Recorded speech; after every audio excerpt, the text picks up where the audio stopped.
Ladies and gentlemen, this is your captain speaking. Welcome aboard Captain Fi, the Financial Independence Podcast.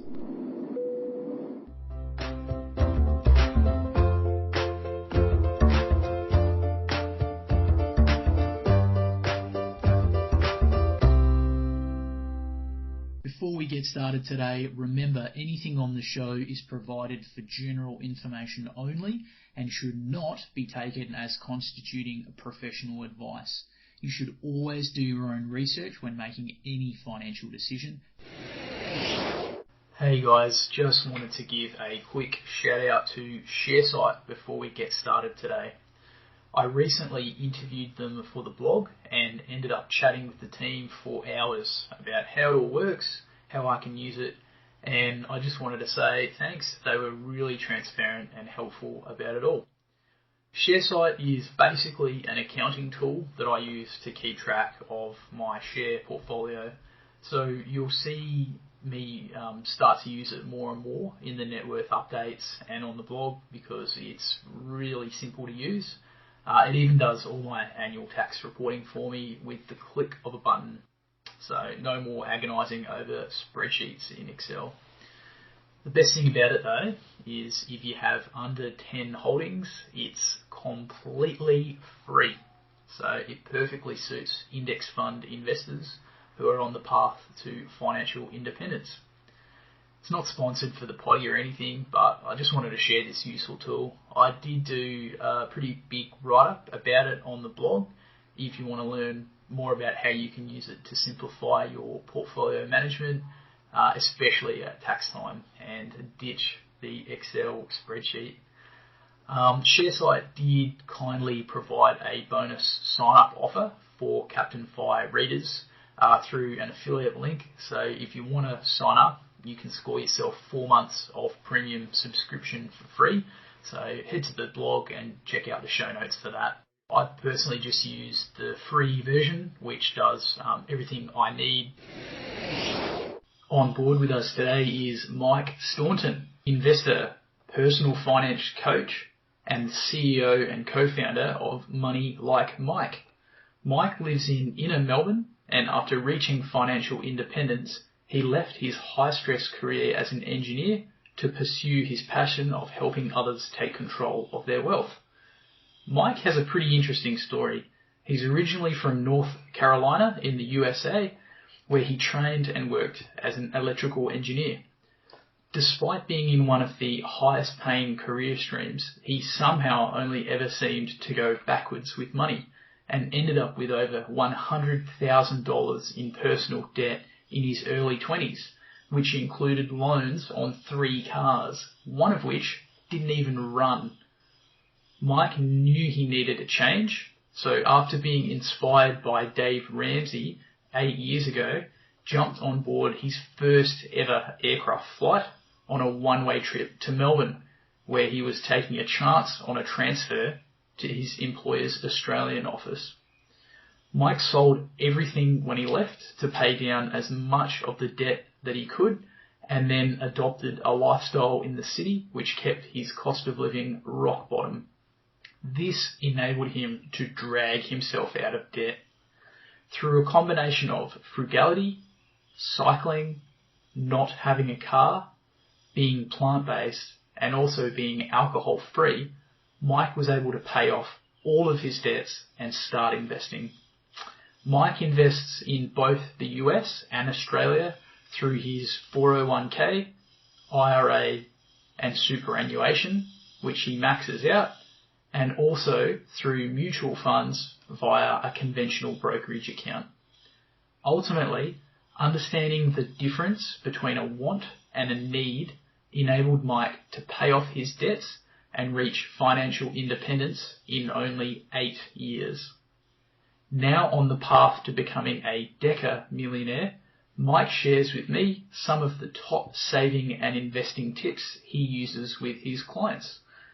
Although we don't exactly see eye to eye on everything, Mike certainly provided me with a refreshing perspective, and I had a great time chewing the fat with him.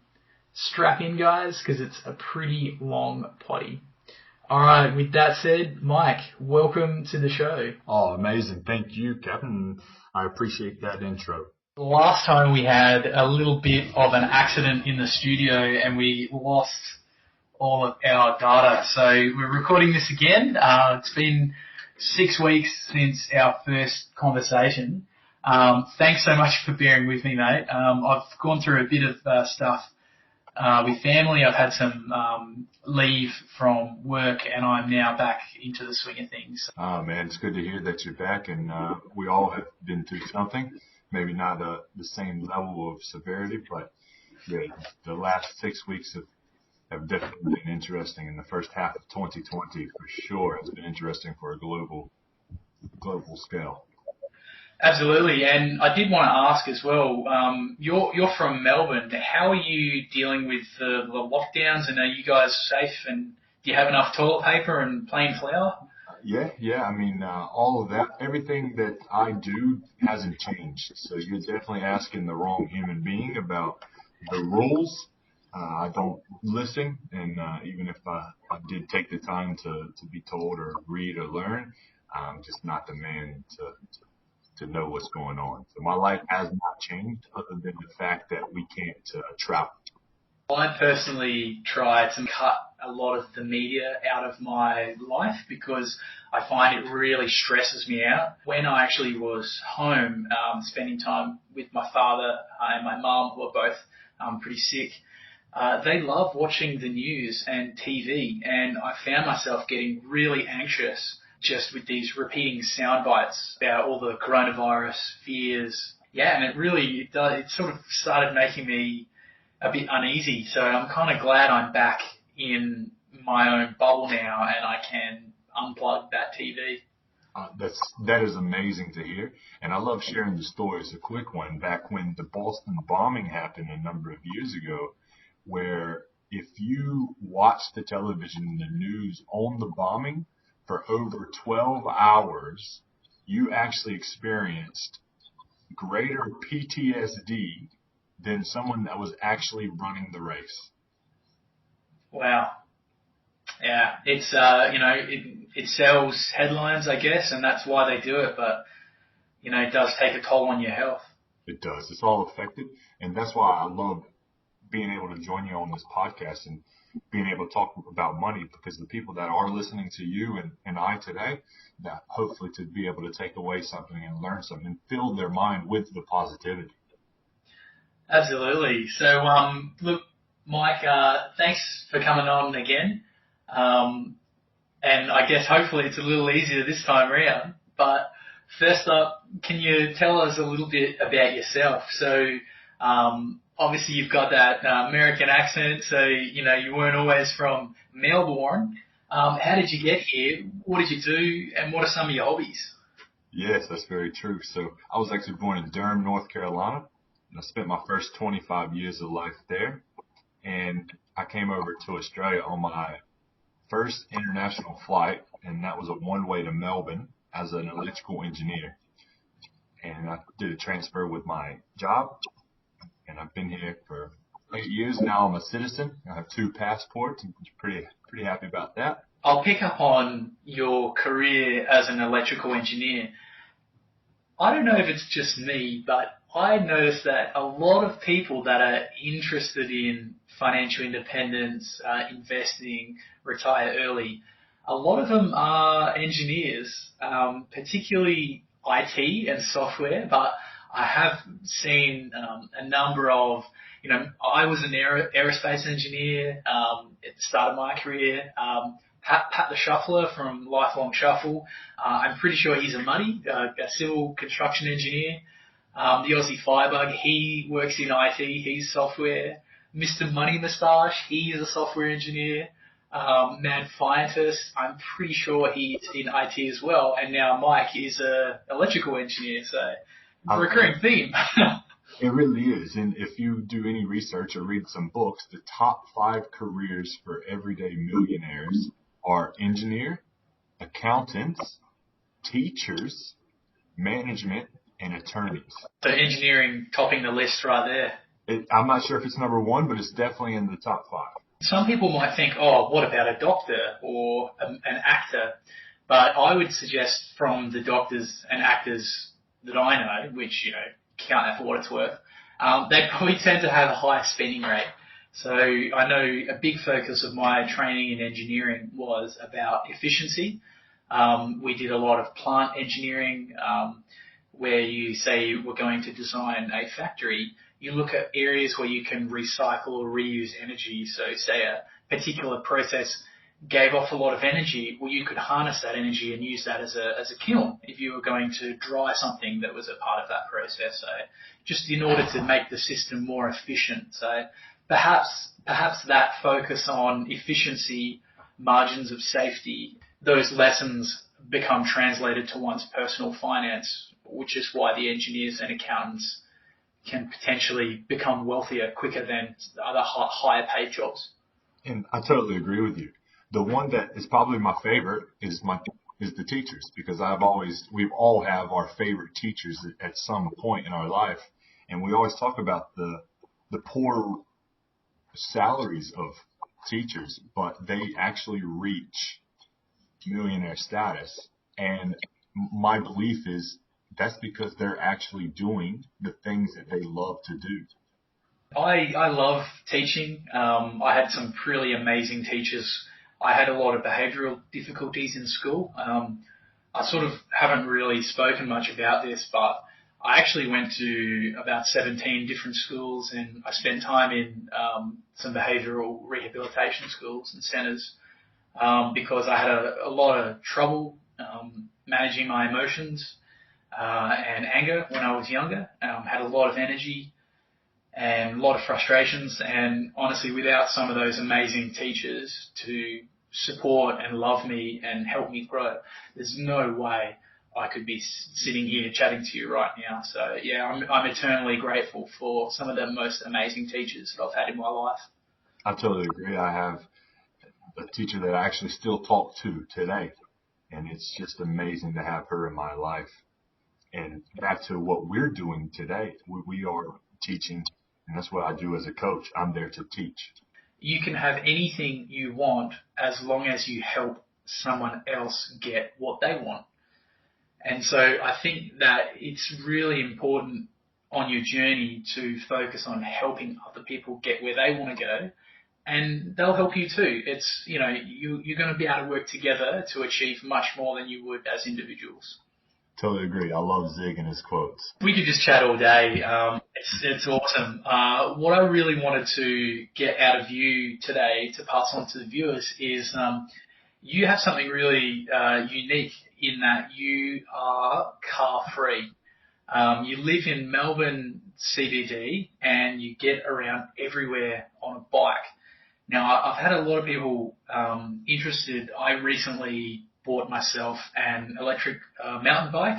I'm using it to commute to the airport and back, which is great. I'm getting my time down around the sort of 30 to 40 minutes, depending on how hard I pedal. But a lot of people are interested. And a lot of people say, it's okay for you, you live in the city, or, I have to commute quite a long distance. Well, I mean, I'm personally doing about 20 kilometres, and I know you have cycled from interstate before. Like, you've cycled thousands of kilometres, so definitely want to learn about your secrets and tips about cycling and how you could get rid of your car. Well, just to take a step back again, I'm from North Carolina, and at one point in my 20s, I had 3 cars. So it's not that I just went straight into this. I actually, got into cars, and I like my truck back home and enjoy driving around 4-wheel drive and all of that. But I sold everything when I came over to Australia because I wasn't sure when I was going back or if I would go back. So that's when I sold everything. Learned that the public transport in the city was really, really good. And I just decided to get a bicycle. It was easy.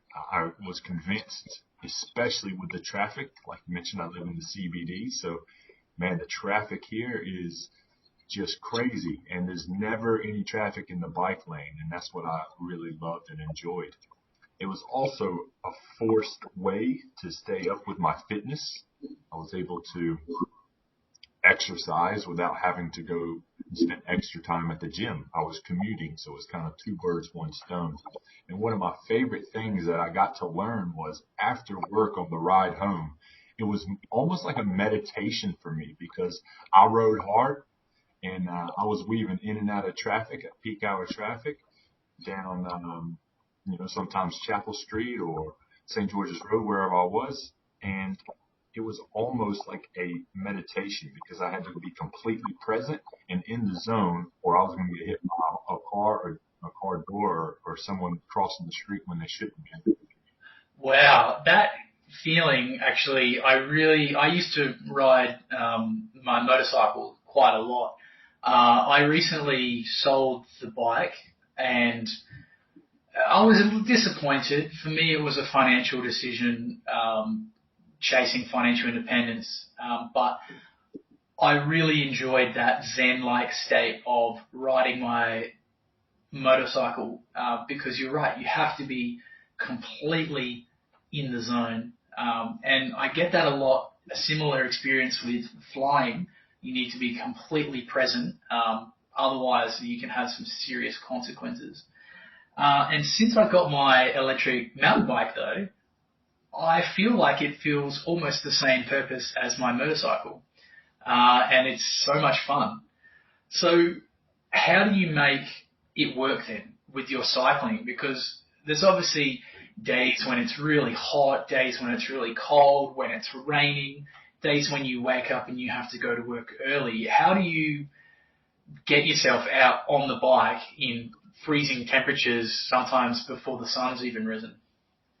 Yeah, as mentioned, I was an engineer and going into the office like that. In winter in Melbourne, sometimes you don't really get to see the sun, right? You go to work when the sun's still down and you get home or you're going home and the sun's going down just because of the short sunlight time. And people in the office were like, exactly that question. What do you do when it's hot? What do you do when it's raining? And that was probably my favorite question was about what do you do when it rains? And it's very simple. I get wet.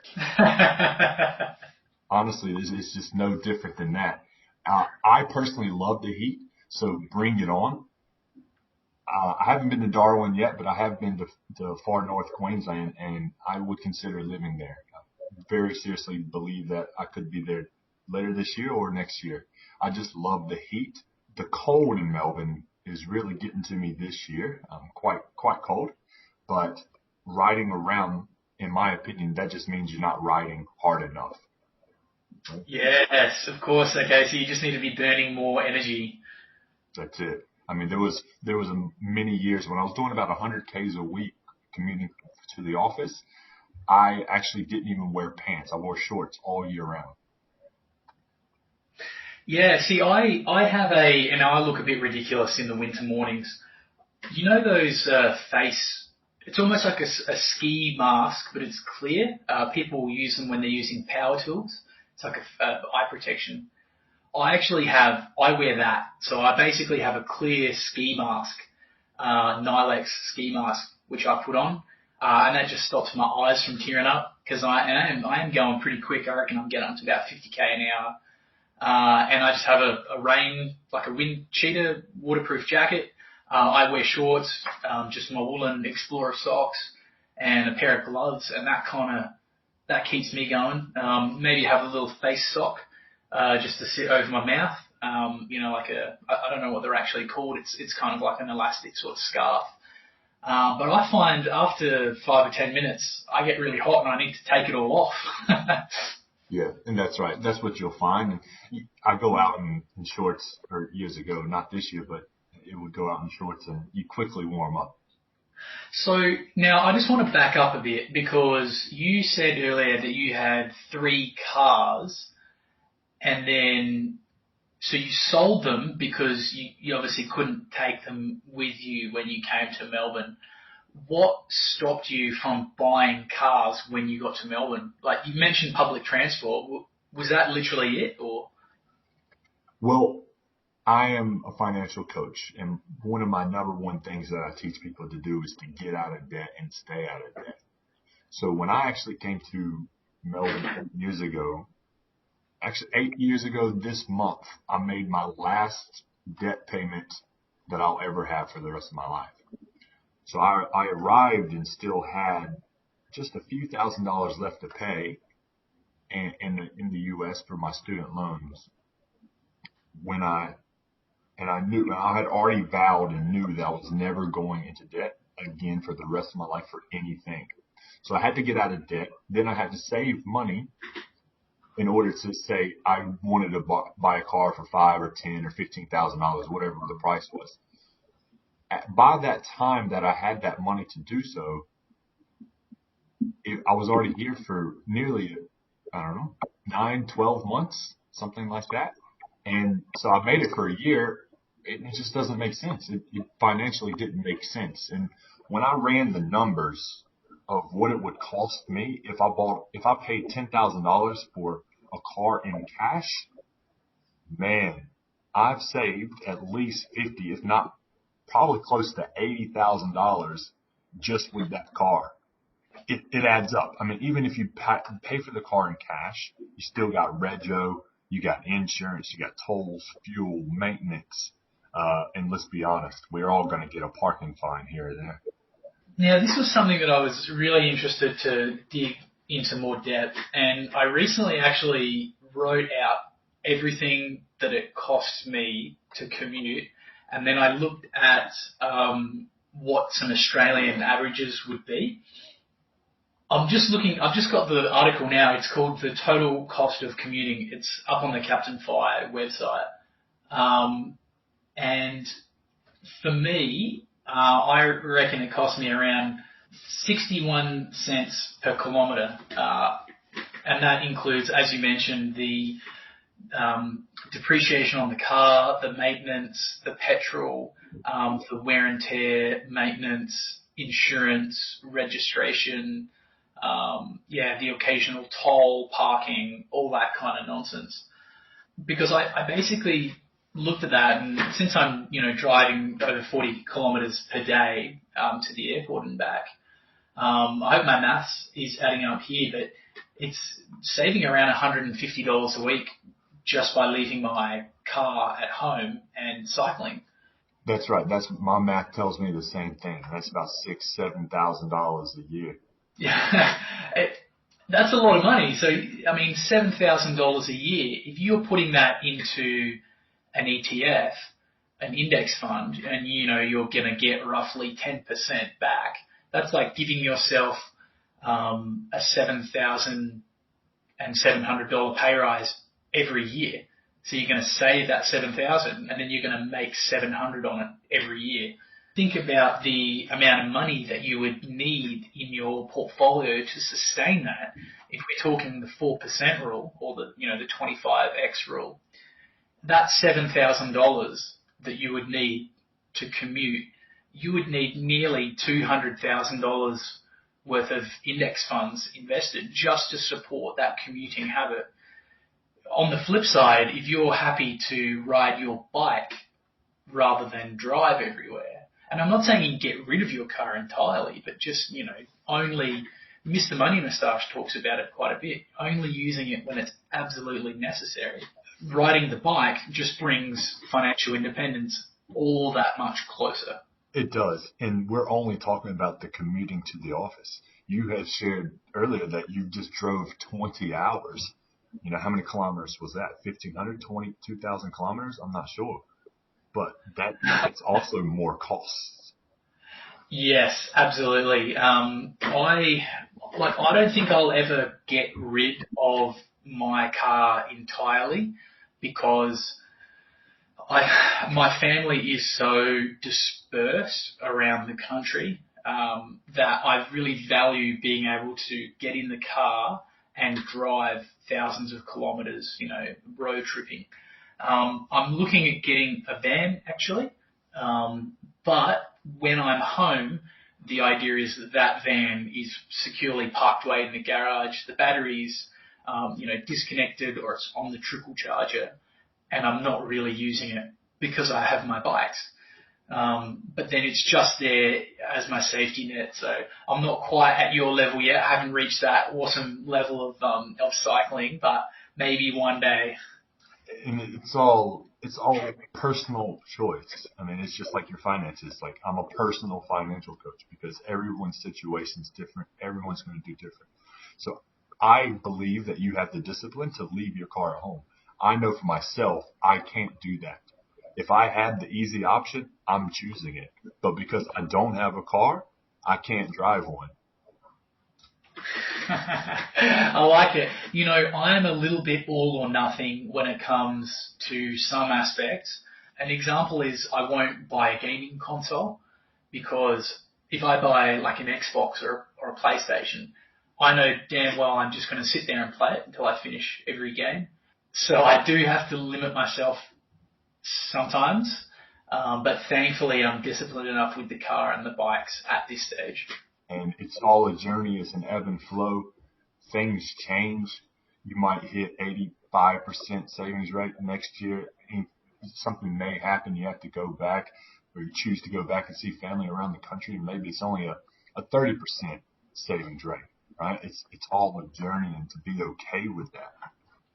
Yeah, the old savings rate has taken a bit of a hit, I think, on the road, but did buy a bit of petrol. Thankfully, I was lucky when I got home. The mill does have some petrol-powered engines, so I was able to siphon a bit into the car,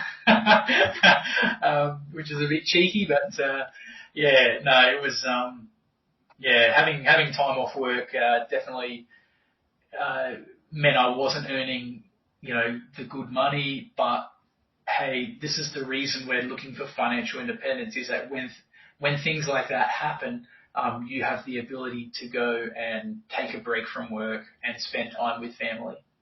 It's exactly what we're shooting for here. That's why we do what we do, to have that flexibility to spend time with those that we love or do the things that we love if family is not close enough, such as mine. My family's in North Carolina still, and it's hard to get there at the moment. But I have the flexibility.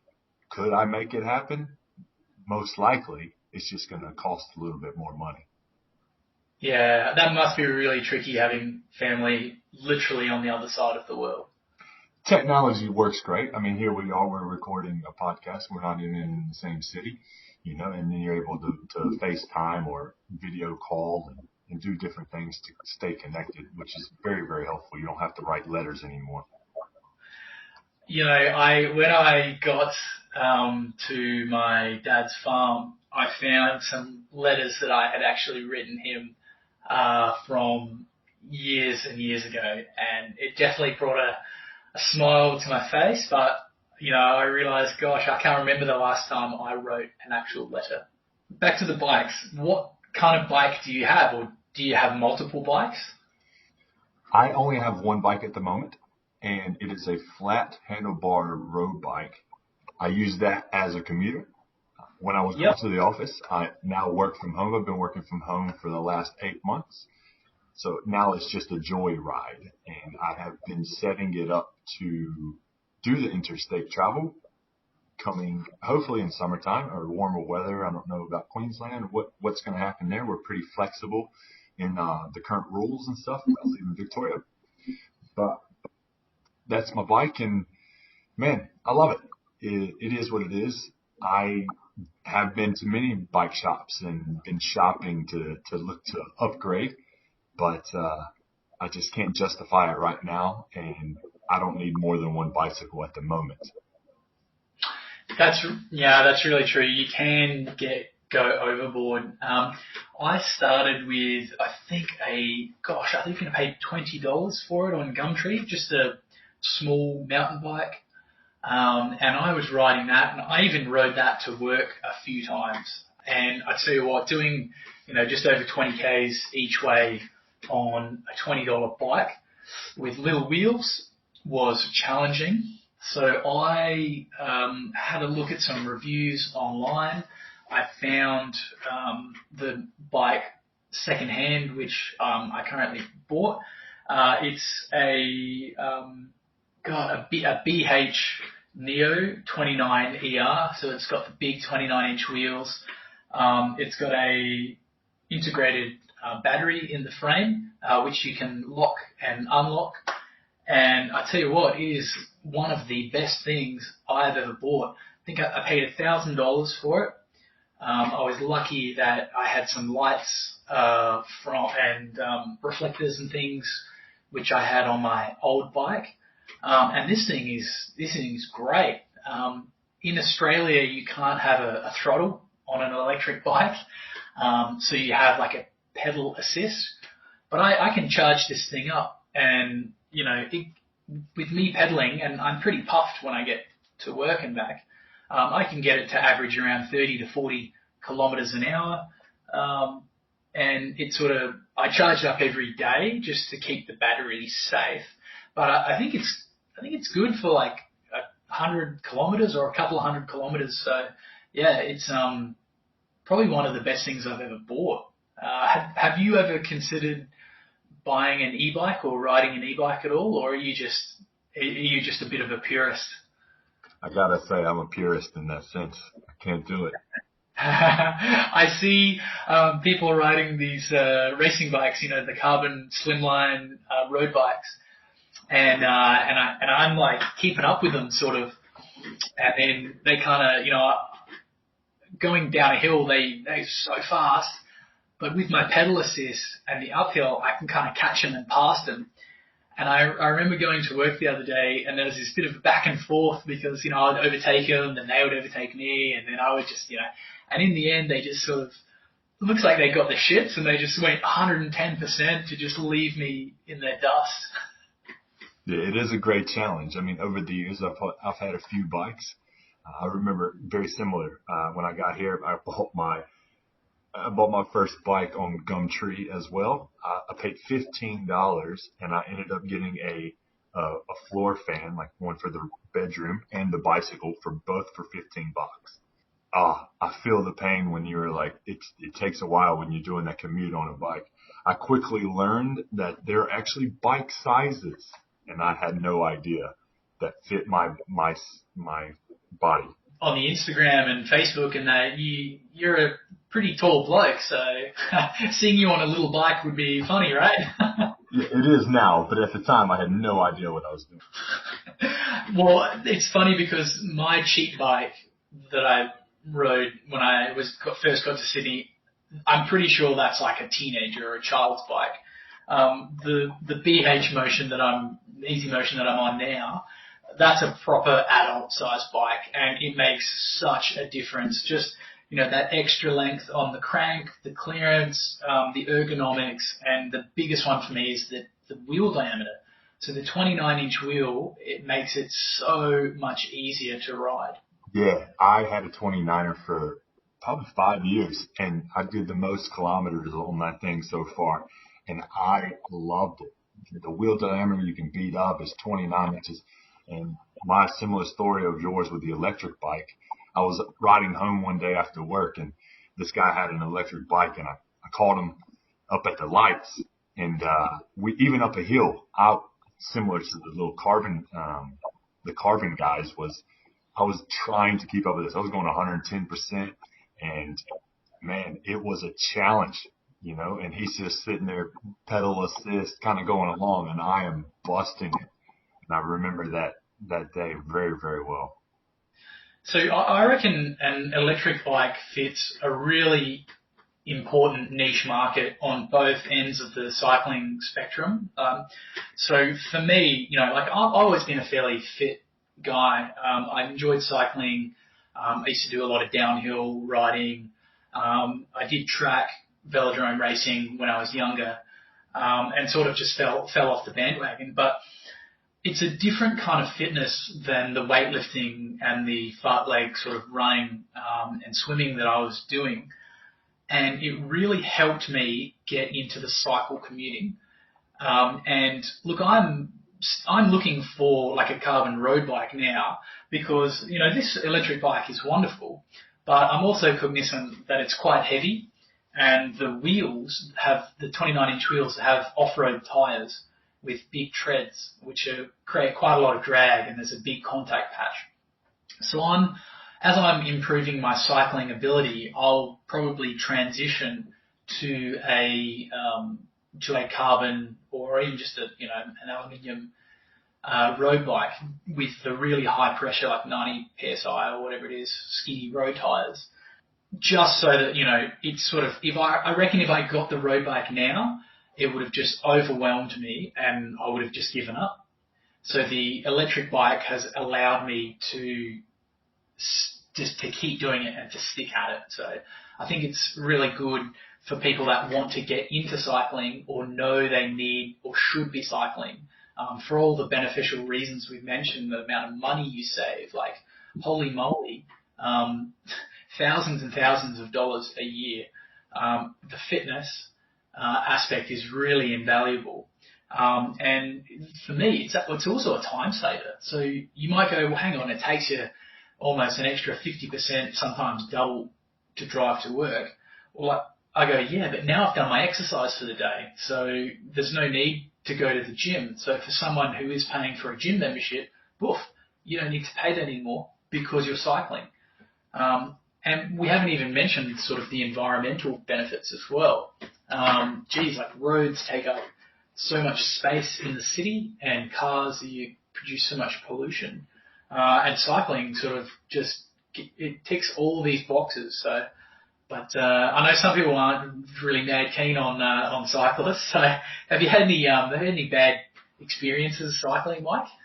Yeah, you have some situations where you don't always want to be in, people not paying attention, car doors, those kind of things. But I haven't actually been hit by a car.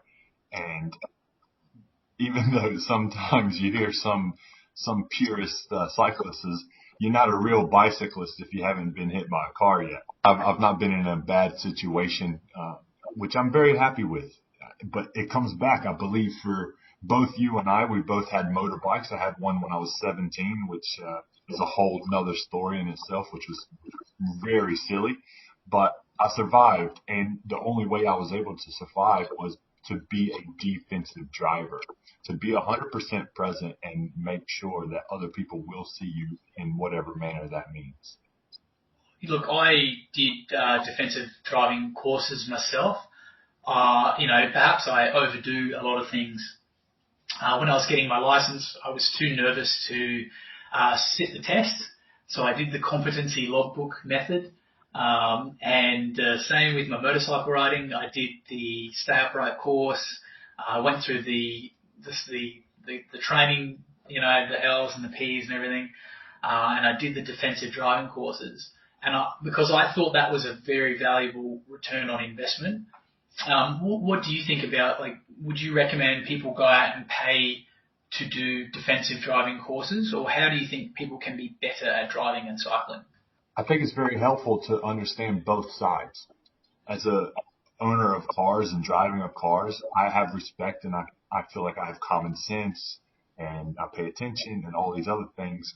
Now that I'm on the other side as a cyclist, I know how it can be almost zen-like in a car, and you don't even remember driving it sometimes. I've been that person. So there is some grace, but I have to think when I'm on my bicycle, I have to think like the car driver. And if I'm driving a car, I try to think like the bicyclist. And if there's a bike lane or if there's a popular route that I know or have seen someone or I pass someone, that means that if I slow down at a light, there's a high probability that they're going to come up beside me again. So just being aware of your surroundings is extremely helpful, and just be present. Yeah, that's a really good point, mate. I really like what you said about when you ride and you think like a motorist, and when you are driving, you're thinking like a cyclist. And yeah, man, we've all been there. You just sort of, whoa, how did I get home? You just sort of autopiloted your way. So being present is super important. So in that way, cycling will probably make you a safer driver. Yes, it definitely will. And for those that hate cyclists is most likely those that don't ride a bicycle. Yeah. People may be afraid of the unknown or the change. Correct. So it's interesting, looking at the stats on bicycle safety and traffic incidences, some people consider it too risky to commute on a bike. When I looked at the cost of commuting for that article, I tried to look a bit into the risk of commuting in your car, and it was really hard to get proper data because whilst the government does keep some statistics on road fatalities and serious injuries, it's really hard to get data on minor injuries and just things like fender benders, which haven't injured anyone. So I'm sure that insurance companies and like actuarials have that data, but it's probably behind paywalls or it's like really commercial insensitive, probably is how they design their insurance policies. But when I looked at the total cost, it was basically, I looked at the number of accidents, I looked at the number of people on the road, and basically looked at the ratio of being in a serious injury is approximately 1 per 9 million kilometres driven. So for the average Australian, that worked out that you had a 0.1% chance per year of having a motor accident that resulted in a serious injury. I had to basically, I won't say guess, but I had to look at other nations, and I had to look at what I thought was the best guess for the rate of actual fender benders.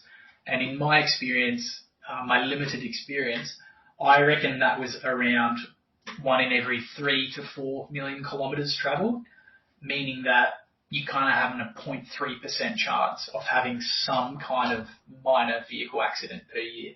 Of course, when we talk about fatalities, in terms of driving, unfortunately, the US has one of the highest fatality rates on the roads. But even Australia, we're ranked 15 out of 31 OECD countries for the highest number of motor vehicle deaths per year. So ours is currently 5.5 per 100,000 people. So that's nearly half the US's rate, but it's still over double what the European average is. So, and I think there's a much higher rate of cycling in Europe, especially in those denser European cities. That's a great stat. I didn't know that. And again, being from America, I know that fatalities on the road are huge numbers. It's awesome to know about European cities and states, and they do cycle more. You're right. It's pretty easy math. If you don't ride in a car, you can't die in a car. Absolutely. You know, I often tell people that are really nervous about coming for a fly with me, and I say, we're more likely to have an accident on the way to the airport than we will on our flight. And that's just in a light aircraft as well, single-engine light aircraft. Multi-engine aircraft are very, very safe. Driving a car for, 100 kilometres is statistically equal to flying for over 10,000 kilometres in the air, or air miles. So, it's much safer to fly. But look, we'll keep this in perspective. Like we said, an injury, 0.1%, some kind of accident, 0.3%, a fatality, it's closer to 0.004%. So in Australia, you're obviously much likely to just have a minor accident or incident than you would a fatality. But, those minor incidents or even major incidents can financially ruin you. So, you've got everything is a risk reward, and I can see the risk reward to cycling is so much less risk and so much more reward than just atrophying away in a metal box sitting on your ass. I totally agree. And these are all numbers. I love the numbers, and hence the financial podcast. But the things that you can't measure that we talked about, such as the being completely present, the meditative state that you get into. One of the biggest things that I recommend, or for myself, again, everything's personal. One of the major reasons that I believe I'll never own another car is because of my sheer short-temperedness of road rage.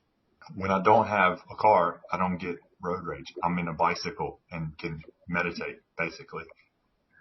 Interesting. So yeah, you're able to basically recognize a situation that's going to lead you to, stress and basically just completely avoid that. That's what I do. So what do you think about cycling? So we talked a little bit about accidents in cars. I mean, what do you think it's safer to ride a bike? Like how do you work out if it's safer to ride a bike or not? Well, I do. I think it's safer, but that's because I pay attention. I have also not been in a car accident because, again, I believe I'm a good driver and I pay attention. So Yeah. it's all about you being personal. I remember a story about a father wanting his daughter to drive the newer car because it was safer, more airbags, better seat belts, all these things. But at some point, it doesn't matter, right?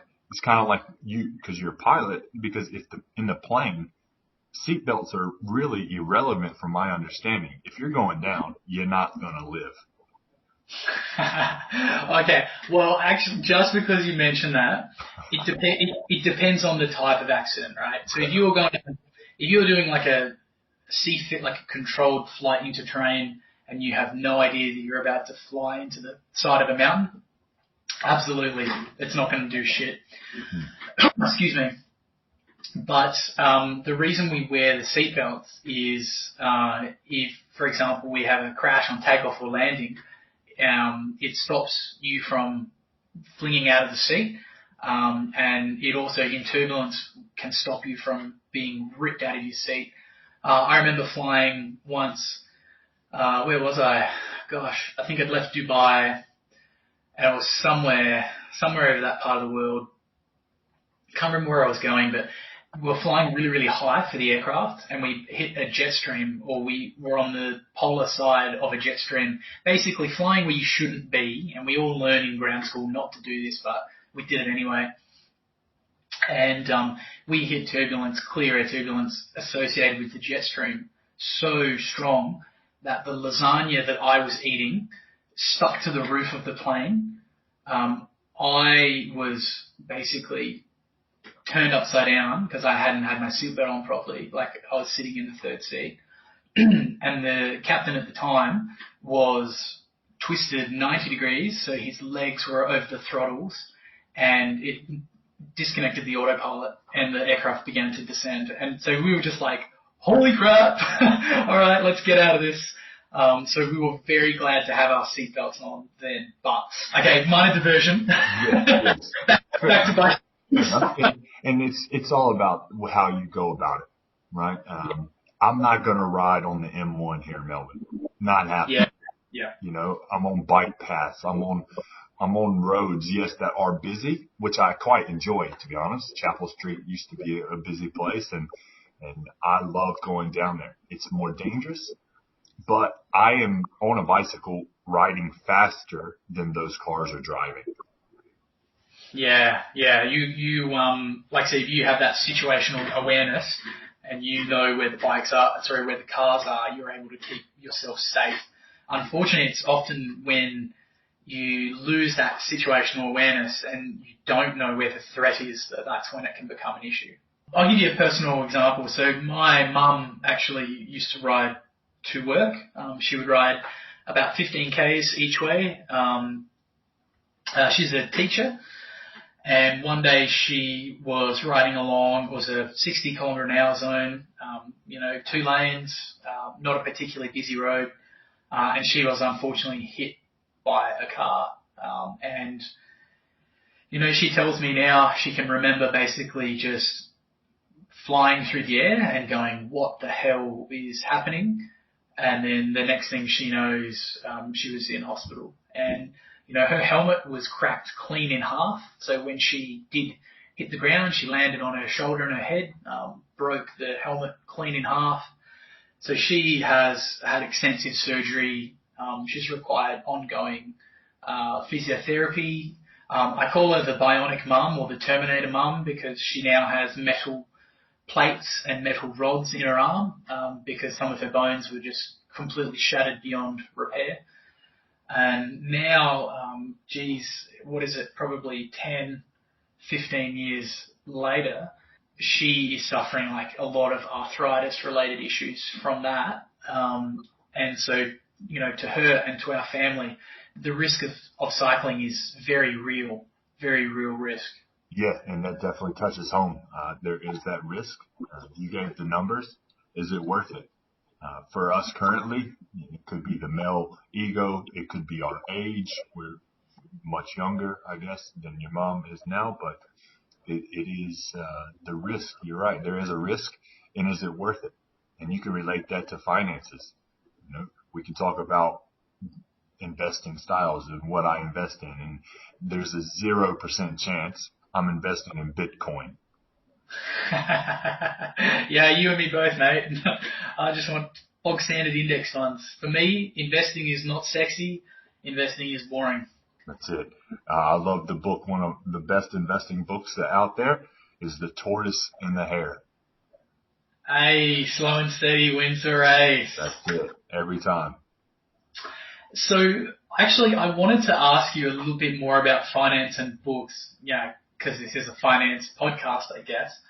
But I just wanted to wrap up what we were saying about bikes. So, I did get some stats from the Department of Infrastructure, Transport, Cities and Regional Development, and they threw out that there had been 35 fatal bicycle accidents per year, but that number didn't include serious injuries. So I was able to go onto a website from a bicycle advocacy group, so a group that supports bikes, and they reckon that 1 in 5 injuries on Australian roads are cyclists. And so I thought, okay, well, that's pretty high. So I looked into our National Hospital Morbidity Database, which is obviously, some great light reading for the weekend. And it showed that, just in 2016, there were about 12,000 cyclists who presented to hospitals with cycling-related injuries. It didn't discriminate whether it was involving cars or whether people had sort of just fell off their bikes. But when I kept delving into the stats, it turned out that Australian stats on cycling was pretty similar to the American stats. But it was actually safer to ride your bicycle in Australia. So in the US, they have a cycling fatality rate of 6.9 deaths per 100 million miles, or if we'll convert that to the Queen's English, 4.3 deaths per 100 million kilometres. So when you look at that and you compare that, obviously that number is higher than the car fatality rate, but when we considered the difference between American road fatalities and Australian road fatalities, I think it's reasonable to assume that Australian cyclists would have a similar advantage. So the number I came out with was 1 death per 86 million kilometres cycled. So I don't know if you're going to be able to cycle 86 million kilometres in one lifetime, but I'm sure that's not, of course, how the statistics work. But again, that number, 1 death per 86 million kilometres, that is higher than the driving, which is 1 death per 250 million kilometres. So I didn't want to pull too many numbers out of my arse, but like we kind of said before, I think you need to remember a lot of cyclists are fairly young, with no driver training. There might be people that have lost their license from drunk driving or drug driving. There might be adrenaline-seeking mountain bikers like you or me weaving in and out of traffic. Risk-taking mammals. I don't know if you've heard the term mammal before, but that stands for middle-aged man in lycra. And actually those mammals, between the ages of 30 and 50, they make up the vast majority of cycling-related hospital admissions. So I think a much, much smaller percentage are actually responsible adults with good driver skills, good situational awareness, have ridden motorcycles, driven cars, and ride bikes. So personally, I reckon it's safer to ride a bike than drive a car, even though maybe some of the numbers, don't add up. I think it's difficult to just look at the numbers alone because it's not a big enough sample. And just the last little thing I want to touch on here is that if anyone wants to look at the health benefits of cycling, Mr. Money Moustache has written a friggin' excellent article on it. And I'm totally just going to plagiarize his outcome here. So he reckons that even under the most pessimistic of assumptions, the net effect of driving a car at 100 kilometers an hour for an hour is dying 20 minutes sooner, or 18 seconds of life lost per mile. That's, obviously the American stats. And the net effect of riding a bike at 17 kilometers an hour for 1 hour is living 2 hours and 36 minutes longer, or about 13 minutes of life gained per mile. So he's done more of a detailed number crunch, and he's basically proven to you on his site, and I'll link to it in the show notes, that driving a car makes you die quicker, and riding a bike makes you live longer. So, you can't argue with that. Hey, Mike. I totally agree. I love all those numbers in that article I haven't read yet, and I will be sure to read so. But I'm in my 30s now, and I plan to be on a bicycle until I'm 100 years old. And, Mike, that's the other thing I was meaning to mention earlier was, whilst the electric bike has really got me into riding again and has helped me transition to commuting to work, the electric bikes actually help older Australians or I should say older cyclists as well. So there was a bloke, a family friend who was riding quite a bit around Sydney, and he lived on a bit of a hilly area. So he wasn't basically to get out to join his cycling group every Saturday morning. He would ride down his hill, catch up for a coffee, then go for a ride, and then he'd ride his bike home. But over the last couple of years, just getting his bike up that hill to get home was just too much. So what he was doing is actually putting the bike into his ute, driving it down to the coffee shop, having the coffee, going for the bike ride, putting the bike back into the car, and then driving home. And then even recently, it was too much effort to bring the bike in and out of, lifting it up and out of the ute. So by getting a electric bike, and I think the electric bike was just from Aldi, he was able to then ride his bike to the coffee shop, have the coffee, do the bike ride, and then basically switch on the electric assist and boof, right back up the hill, and happy days. So it's extended his ability to cycle and continue the exercise that he's getting right up into the later stage of life. So, I think the electric bikes are really good, not only if you're getting into cycling, but also on the other end of the spectrum when you're trying to stay in cycling or trying to keep cycling as long as possible. I totally agree. And that's great timing because my partner, her parents are in their 70s, and each of them both just got electric bikes. And I love that. I've never known them to own bicycles or be on bikes, but they get out, they get to exercise, they're breathing fresh air, they're going longer distances, and it's more fun because they get to do it together. Absolutely. And, being active, spending quality time together, that's the whole point of this whole financial independence movement, isn't it? It's to be healthy and free and spend your time the way you want. Totally agree. So just wrapping up on the bikes then, how much do you reckon riding a bicycle has saved you over driving a car? Well, yeah, I did the math on this, and if I was to purchase a $10,000 car with cash 8 years ago when I got here, I would have saved over $60,000. Again, we talked about it briefly, but this includes the registration, insurance, toll, fuel, maintenance, and fines. And I did a little bit more research, and apparently, according to budgetdirect.com, for people in Melbourne and Sydney, the average annual expense to own a car is $20,000 a year. Wow, yeah.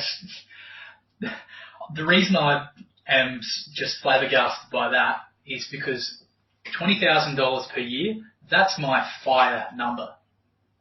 So I could live off $20,000 a year. Crazy. It is. And that comes with car payments. And the majority of people have car payments or leased cars. And they're just operating cars the most expensive way that they can. And it's just silly. And I agree. I would say that my number's 20 grand. I mean, everyone has a different one. Yours could evolve to 10 later on. It could go up to 50. Anything could happen. Yeah, well, to be honest, that number doesn't factor in children at the moment, and I'm hoping to be a dad later in life. So, yeah, I mean, it's probably going to go up. And I totally agree. And that's what I got to learn. I got to actually already retire in a sense that my partner and I quit our jobs and traveled around the country for 12 months and then continued on for another year after that in other countries around the world. And in that first year of being in Australia, it was around month 8 or 10 of not working that I realized that this is not the life I want to live. Even if I don't get paid and a salary and a career and all this, I needed to contribute. I needed to do something. And I got into volunteering a little bit more. And then I started diving more into coaching people. And now I'm getting paid to do what I love, which is to help people with their personal finances. So I truly believe what you're doing is setting yourself up and the fire community to have the option to quit their full-time job that they may not have complete love of and do things that contributes to the world even more. For example, this year has been, or the last 12 months in Australia have been really bad with the whole corona thing. But before that was the fires. We had really bad fires this year. And if you were in the position that we're shooting for, the fire position, you can quit and go look after your farm or someone else's or participate in building new fences. It just gives you that flexibility. And that's what I love about this movement. Yeah, I can't agree with you highly enough, mate. It's the freedom to basically have complete control over your life. So we mentioned that $60,000 you saved from not having a car. How are you investing that? Like, what is your investing style? We jokingly said we both avoid Bitcoin, but in all seriousness, what is your investing strategy? So being American and Australian, I have money in USD and AUD, which is going to be a big benefit later in my life. So I have funded my superannuation in Australia and IRAs, which is an individual retirement arrangement in the US. So very similar. And I've funded both of those to create an amazing foundation because I still have 30 years of growth before I can access that money. So even if I've never put in any more money into either of those accounts, it's going to be more than enough that I know how to spend currently. And inside of those arrangements, I invest in only mutual funds.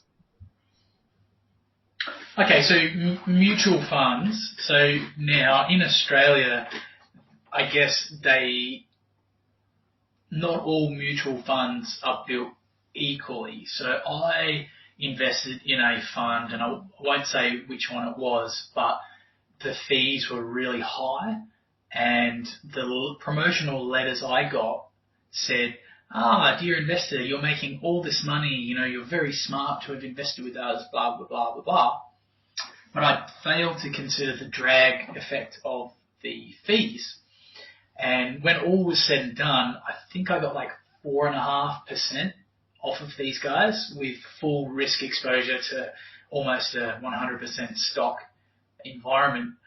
So I was horrified when I think back to that. So when you say mutual funds, straight away my ears prick up and my heart rate goes a bit higher. So Mike, can you please clarify? You're not investing in high fee mutual funds. Are you using the word mutual fund to describe listed investment companies, or can you give us a little bit more information? Correct, yes. So my understanding and how I teach my clients is that there is a slight difference in ETFs, LICs, and these things versus mutual funds, but I use the term mutual fund as a blanket. So I believe, and my research tells me, that mutual funds and ETFs are the same thing in the sense that an ETF is just a type of mutual fund. Okay, so it's about nomenclature and how you categorize the funds. Yeah. Correct. So I say the word mutual funds because I do not recommend investing in single stocks. Yeah, I tried that, and after a lot of anxiety and stress, I basically underperformed the index. Yep. On average, I think it's nearly 9 out of 10 day traders do worse than if you just buy one that tracks the S&P 500 or the ASX 200. Yeah, buy and hold, baby. That's my strategy. Totally agree. And those are the things that you can measure. It doesn't account for this time that you spent. Oh my goodness, I've done the same thing in my early 20s. The time that you spent, the stress that it causes, all of the things that you just don't even talk about. Yeah. So do you invest in the mutual funds, or we'll just call them index funds? Probably most people will be more familiar with the term index fund here. So do you invest in these index funds through your IRA and super, or do you have any direct taxable investments outside of those vehicles? Great question. Like I said, I've created a great foundation for those retirement accounts. So I have chosen to step out and invest outside of that. That way I can access that money before I turn 60. Yeah, see, that was the big kicker for me, is that because I was planning to fire, I knew that I needed that money before preservation age. So I started with, I think it was Comsec, and I was investing through them when I was doing my individual share trading. And then when I learned more about FIRE, got onto Self-Wealth from the Aussie Firebug, and basically just opened a Self-Wealth account, sold all my individual stocks, and basically I just buy, like there's 3 core ETF or mutual funds that I buy.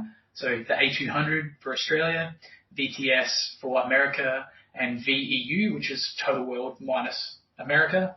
And then I just buy a couple of listed investment companies like AFIC, Argo, Milton, or Brickworks when they're trading at a discount. So when I perceive there to be a value in a transaction. And then, yeah, just buy and hold. That's amazing, and I totally agree. I would love to touch on one bit of information or share some knowledge with you and your listeners and things like this. Don't chase fees. The lowest fees may not always be the best investment. The funds that you have shared with us today, I believe that they're great. But even if you're only paying, like, let's just give an example of 0.1%, and you're getting a return of 9% annually. So your net return in that example is 8.9%. And on the second part of that is if you have a mutual fund that is your fees are 0.9%, yes, I'm paying 9 times. For example, that person is paying 9 times more than the ETF or your index fund, but their return is 10% annually. So the net return would be 9.1%. Yes, yeah. So, but the only thing is, how do we, as investors, we can't really control the market, right? So how can a one fund or another guarantee that it's going to provide you a better return than another fund That's, of the similar asset class? yeah, it's hard to do. I shouldn't say it's hard to do. It takes time to do that. And it just comes back down to research. And I look for longevity. And for example, I have a fund in America that opened up in the 1950s that has averaged an annual return of over 11%. Okay, that's pretty good. And I'm extremely happy with that. It's been open for 70 years. Yes, it's not going to be the same fund manager, but they have trained the new fund manager. And that is me being a passive investor because that's not my love. My love is to teach people. My love is to connect. My love is to tell people the knowledge that I have on to handle their money better. And his love, the fund manager in this example, that's his love. His love is to know these companies, investigate, and make sure that they're looking for that 10, 11, 12% return. Yeah. Okay. So look, I'm definitely not a authoritative figure on finance and investing.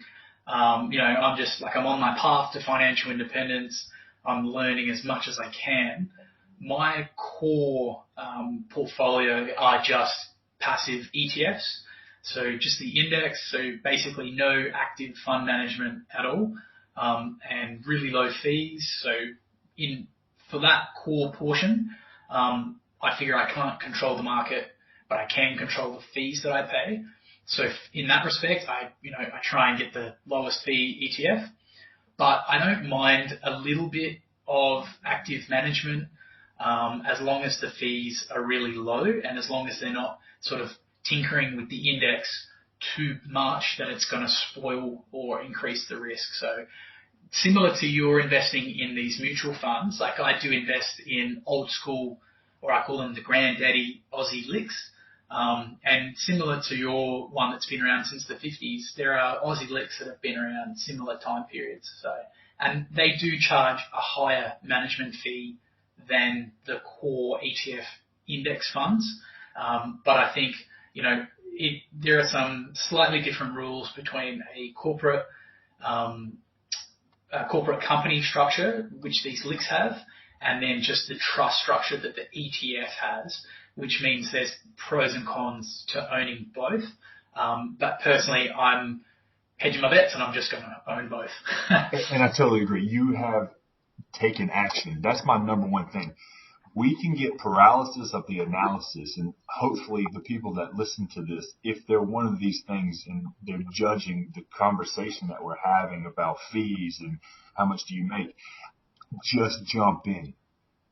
Just do something. You're going to learn what your emotions can handle, and you're going to learn which way is better for you. If you're a Bitcoin person, then go do it. Obviously, neither you or I are going to do that. But for them, if they're comfortable in doing that, then do that. You're not going to know until you start. Don't get paralysis of the analysis. Absolutely. You don't have to be great to start, but you do have to start to be great. I love that. So, look, Mike, it's been awesome chatting to you. I'm mindful of the time here, but I have to ask, you've obviously had a pretty amazing transformational journey from, owning 3 cars, being in debt, student loans, to now basically running a coaching service where you're helping people get their stuff together.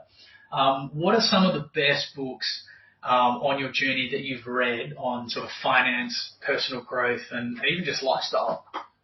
Man, I've got a few here, and I said earlier, the best one is The Tortoise and the Hare, right? The slow and steady wins the race. But I love this question, and I hope that this motivates others to go ahead and have a read or investigate some of these. But the finance one is easy for me because my mentor, Dave Ramsey in the U.S., has multiple books that I would probably start with the Total Money Makeover. The other one, as far as one of his team members has written, it's called Retired Inspired by Chris Hogan.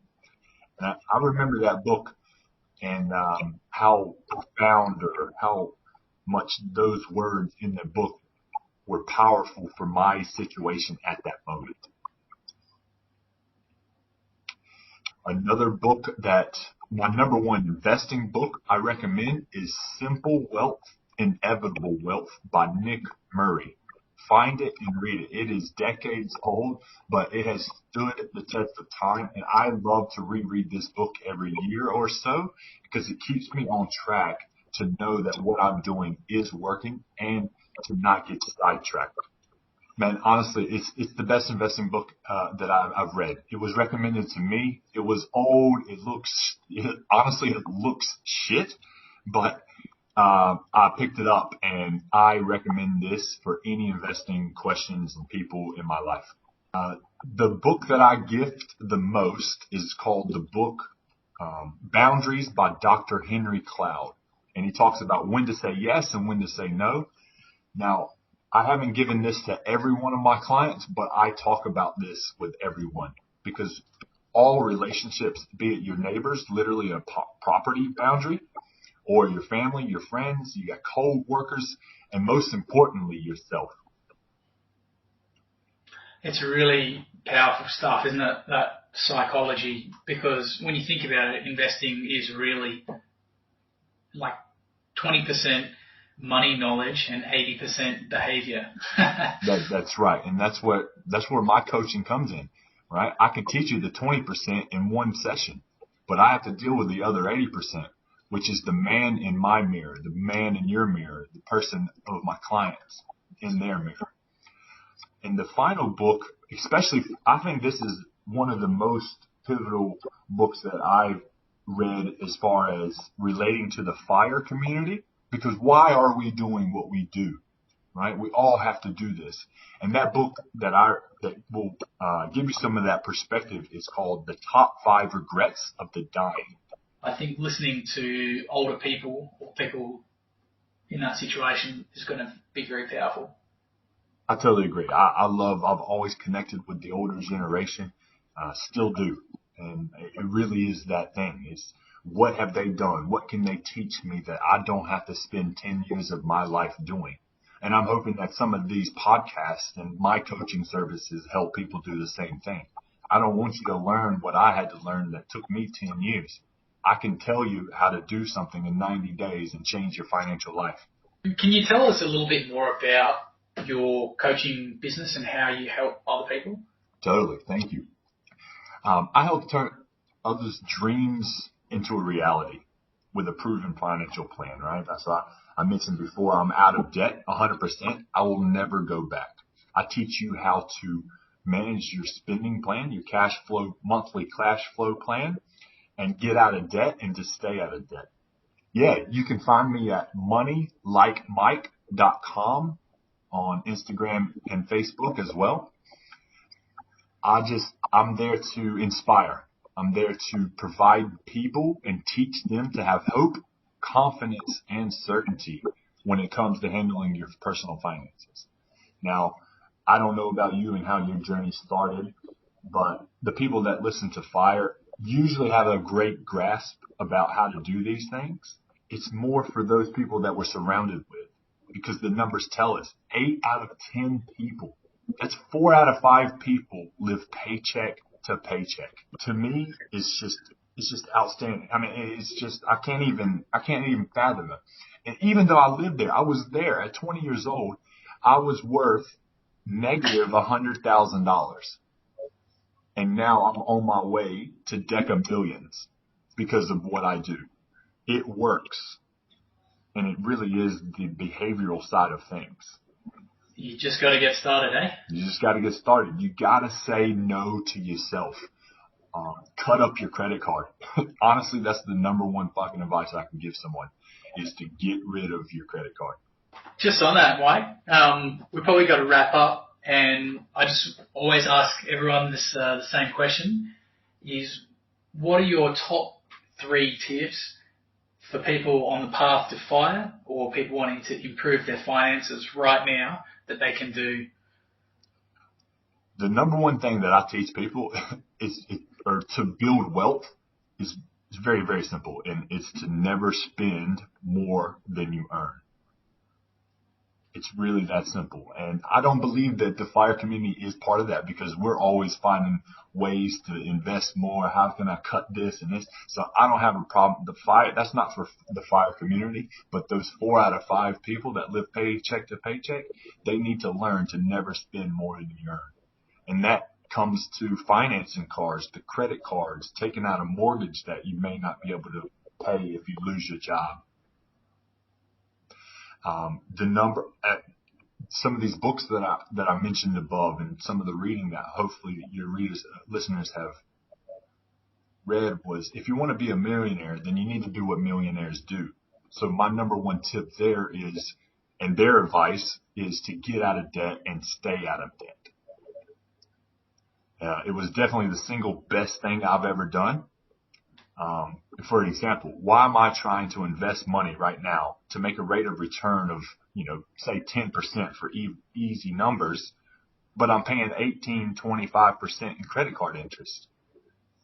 It doesn't make sense. You're not going to win. You're just giving the bank more money.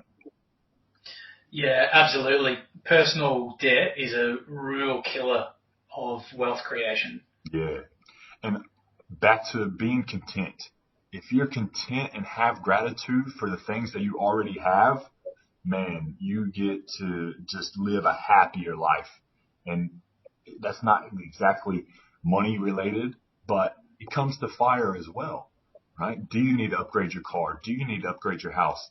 Do you have to live, or if you choose to go to, I don't know, Indonesia to retire, do you need to rent the Taj Mahal type of thing? Can you get by with a cheaper accommodation?